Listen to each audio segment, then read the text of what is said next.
with key bills top of agenda. That is on page 6 of the Daily Nation. That's right. The House is reopening. That is Senate and Parliament. And that means that there's a few agendas that have been pending that will be, the top of the to-do list, actually, for both Parliament and the Senate. There's a lot happening, but the long-awaited reconstitution of the IEBC is among bills of Parliament.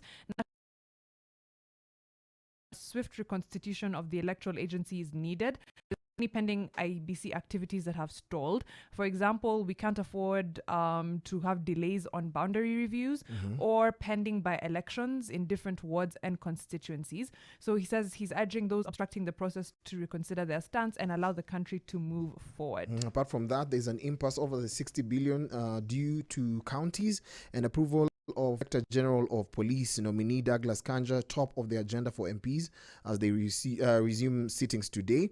There's also a call to the Chief Justice, that is Martha Koome, to expedite cases concerning the IEBC, stressing the need to prompt resolution to avoid further disruptions to electoral processes. Another crucial agenda, as we've mentioned, it's just trying to make sure that the money is owed to the national government.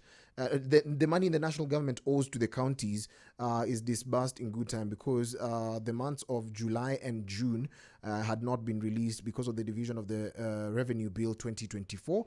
It had not actually been passed. Yeah, that's right. That's actually for July and August. But the fact that we have this much pending business in Parliament also means that it's also time for the electorate to, get on our toes and get active again. There's a few bills that are before either the Senate or the National Assembly, which are crucial bills, and I think that we'll start seeing discourse around them.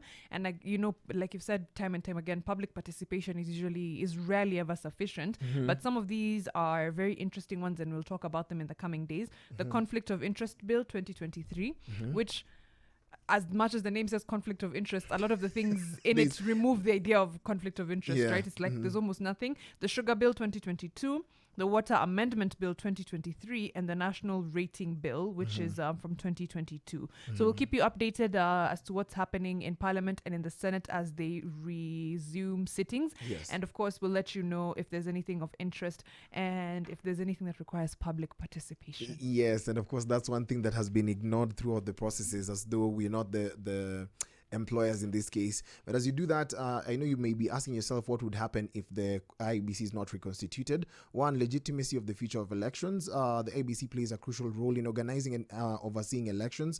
And of course, without it being reconstituted, then we can't have these by-elections. For example, there's this gentleman who was appointed CS, and now his seat remains vacant. Yeah, very true. And of course there's delay in elections, and of course the legal and constitutional crisis that might actually come as a result, because One last one. There is of course people who had wanted to recall their MPs. I'm hoping that agenda is still top of mind for them, but of course if there's no IEBC that's properly constituted, then that's not a possibility. But it's an open window that we can exercise our rights, and let's see if Martha Koome is actually going to expedite the cases. Yes. And try to make sure that we get to have maybe a by-election here or there. See what happens. Right now, I want you to